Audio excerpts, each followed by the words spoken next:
I thank the honourable member for North Sydney. The original question was that this bill be now read a second time. To this, the honourable member for Mackellar has moved as an amendment that all words after that be omitted with a view to substituting other words. The question is that the amendment be disagreed to, and I call the honourable member for Higgins. Thank you, Deputy Speaker.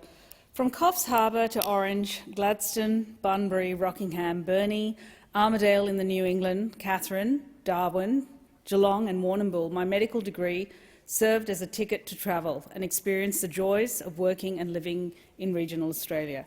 I loved my time in these communities. People were genuine, so grateful to have a doctor, often travelling long distances to seek help. The medicine was great. It sharpened my skills, because with limited diagnostics or specialist support, diagnosis came down to your smarts. I learned to study faces, bodies, the quiver of a voice for clues. Was that tinge of yellow a liver problem? The ruddiness of the face a problem with drinking or lung cancer? Listlessness, the sign of an underactive thyroid? The fluid around ankles, a sign of protein loss through the kidneys? A loss of sensation in the legs, could it be due to spinal cord compression? A chronic cough with weight loss in an elderly person with X-ray changes might have been reactivating tuberculosis, or swollen glands under the armpits, a sign of lymphoma. Young farmers with dislocated shoulders or arms swollen from a fracture sat stoically, waiting to be seen, having sometimes driven themselves miles to get to hospital. Perhaps most fulfilling was the continuity of care. My mentors in these places got to know their patients over years and decades. They were wedded to them. Aside from the patients, there was an unmistakable sense of community. As junior doctors, we were invited to colleagues' homes for barbecues. The practice nurses looked out for me like procuring a bike to help me get around town. Everyone knew who I was. The anonymity of a big city was replaced with the warmth of care. Importantly, I never felt unsupported. Specialist help from a city hospital was always a phone call away. Despite all these attributes, I ended up, like so many graduates, back in the big smoke. It is an enduring regret that I was not more deliberative in my choice of practice.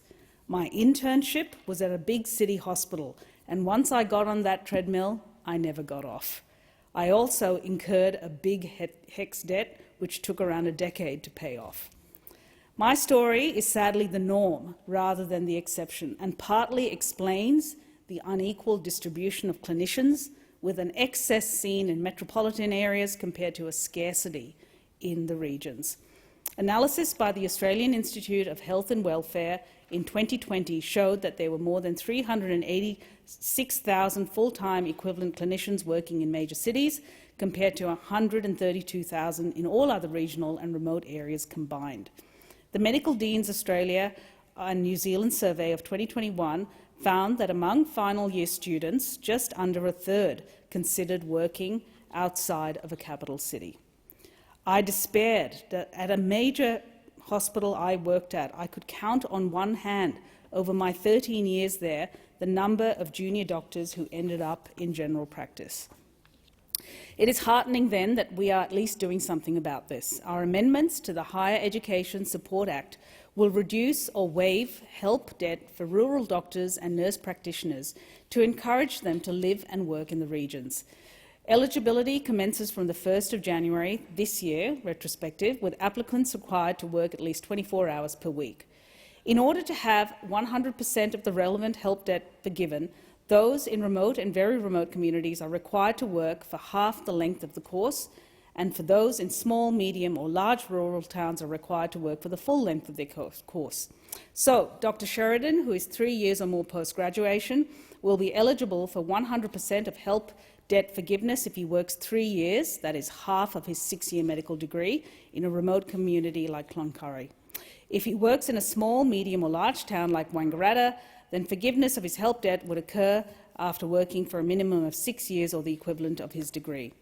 The classification of rural and remote locations is based on the modified Monash model. It is expected to help around 850 doctors per year.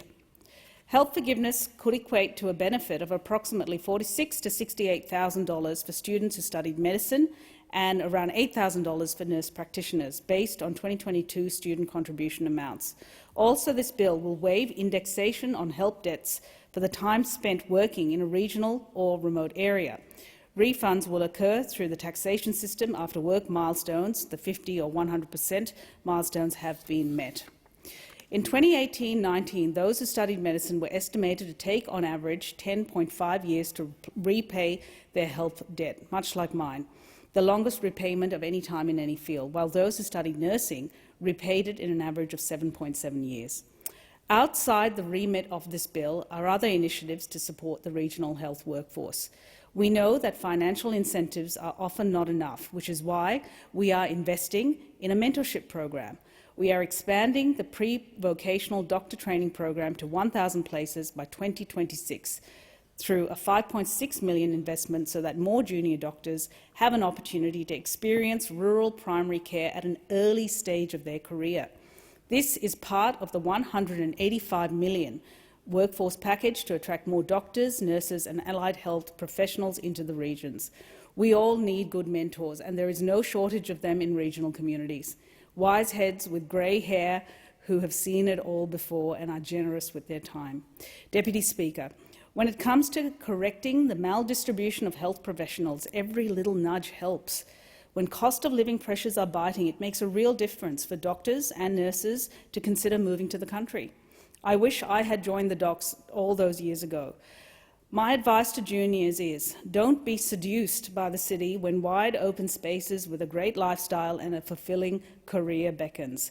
I commend this bill to the House.